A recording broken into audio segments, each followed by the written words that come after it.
Hey guys, I'm sure you've heard recently the bad news about both Larry Wheels and Eddie Hall, who tore their biceps.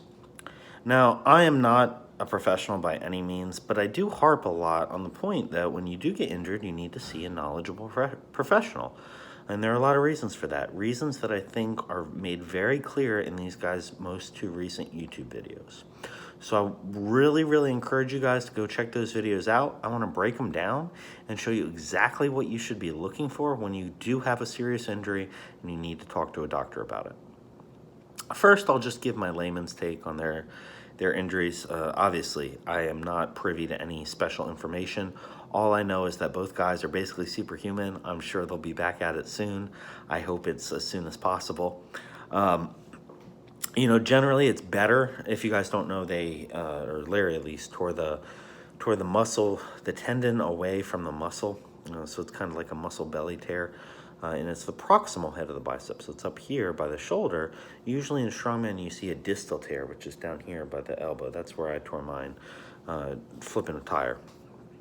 And so generally it's better if you tear the tendon off the bone because that's easily fixed with surgery and you get back to 100% strength. With the muscle belly tears, it's a little bit more difficult. The rehab process is not quite as straightforward. But again, I'm sure both these guys will be back at it. I would not count either of them out. Now, let's talk about the doctor visit itself and what you want to look for when you're going to see a medical professional. The fact that both Eddie and Larry went to the same guy is a pretty good sign, right? That, hey, this dude knows what he's talking about, and that's your first step. If you know a really knowledgeable or advanced strength athlete who has had a major injury and had similar to yours, right, and had to get it repaired, ask them who their doctor was. That's the best and easiest way to find a good doctor. Very important that you're only looking at guys who have similar injuries, right? If you noticed in Larry's video, he called out the fact that his doctor was a shoulder specialist. Well, if I hurt my knee, I'm not going to a shoulder specialist, guys. It's kind of obvious, right? Excuse me.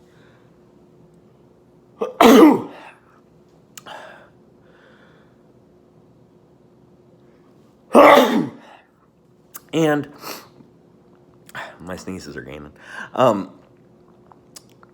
A doctor, the best doctor in the world, best knee doctor in the world, is not necessarily going to have the information that he needs, the knowledge or experience he needs to be able to help you with your shoulder injury or your elbow injury or whatever else the case may be.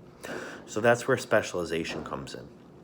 There's another factor that you really need to look for when you're looking at different doctors. And again, we're talking at a very high level, right?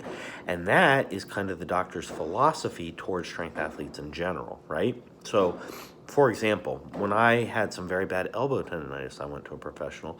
This was a hand surgeon at Stanford and probably dealt with a lot of Stanford students. Well, she didn't want to do anything for me.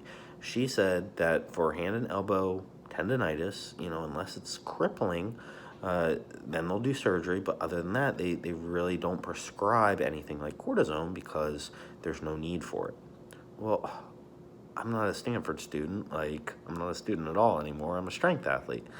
And so I went to a different doctor. This doctor actually worked with athletes. He worked with, I believe it was the San Francisco Giants.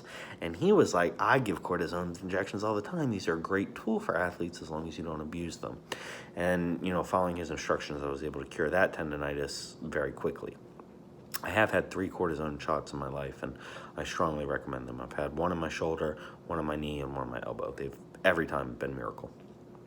Now, that's at a high level, right? You're looking for a guy who deals with sports, and you're looking with a guy who has experience, or a girl, woman, who has experience dealing with your specific area of injury. Okay, so those are the 2 high-level things. If you can get a recommendation from a fellow strength athlete, that's your absolute best bet. Now let's go to the doctor visit itself and see what you're looking for. The very first thing you want to call out is how patient is this doctor being? Because you should be able to get a very good sense very quickly if this dude is just trying to get you out the door, right? In that case, he's not going to be asking you a lot of questions. He's not going to be doing a lot of diagnostic tests. He's going to be moving straight to, okay, here's the prognosis, here's what we're going to do. It's not what you want. This needs to be a team effort, right? And if you look at the guys, if you watch the videos and look at the guy that Larry and Eddie saw, it was nothing like that, right? So they're doing the ultrasound. They go through 3 different times on the ultrasound to make sure, right, that they're looking at a muscle belly tear, not a tendon tear. That's not the right terminology, but you guys know what I mean. Not only did they go through 3 times, but then the doctor says, look, we're 100% sure this is what we're dealing with. That's what you want. The doctor's not always going to be able to say 100%. You don't require 100%. Doctors can't give you that. What they can give you is a rough percentage of, okay, here's what we're looking at. We're 100% sure it's this. It's 50-50. That's what my doctor told me with my knee, right? It was 50-50 that we were dealing with some sort of, normal patellar tendonitis, or I could be dealing with a more serious issue that was coming from other underlying sources, okay? If they can't give you at least a 50-50 diagnosis, well, maybe you want a second opinion. If they're trying to push you out the door, you definitely want a second opinion, because you want somebody who's going to listen to your fears, listen to your questions, listen to your concerns, and give you a recommendation based on those, not based on whatever his preconceived notions are going in, looking at your injury. Because remember, everybody's different. You got to find what works for you. You're not looking for the general recommendation, and if that's all the doctor wants to give you, not the right doctor. Okay? So they do the ultrasound. They go through 3 times, both arms. They show Larry what's going on, right? They're involving the patient in the procedure. They let him look at the ultrasound screen, right? They're explaining to him. They're going through. They're saying, like, look, this is a cross-section of a steak. They're putting it in terms that he can understand, not having the same medical background. Again, that's great information. Because, first of all, you're going to understand your injury. You're going to understand the course to go to next. And because it's going to make you feel more confident, more secure in what you're doing. And because then you know for 100% sure the doctor knows what he's talking about, and he's concerned about you, not about getting you out the door. All right. So then notice that one of the doctors mentioned, okay, so we're definitely not looking at surgery here, right? So we're talking next steps. We're definitely not looking at surgery. Muscle belly tear is not something they can do surgery for. Instead, he mentioned we're going to be looking mainly at technique adjustments that you can do so that you're not putting further strain and risking further exacerbating this injury in the future.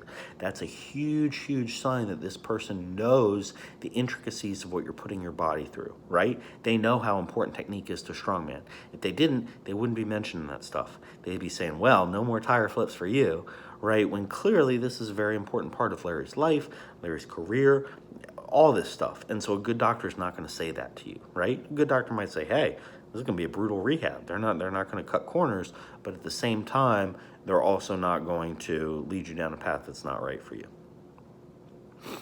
And then the final thing I want to point out is, okay, so they, in addition to the technique changes, they want to do PRP, right? Which is, it's still a new procedure, but assuming you can afford it, it's one that has some good research behind it. It's been shown to be effective in the field as well as in the, the clinical trials.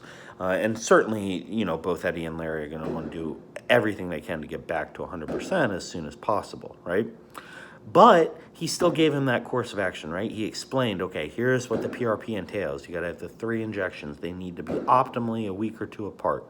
And then, we give him a choice. Do you want to go right away, right? Do you want to start dealing with this right now? Or do you want to take a little while and make sure you can get situated back at your place and go through all 3 injections with the same doctor in the same place, etc., right? So again, taking the individual situation into account, presenting the options, explaining why the options work the way they do.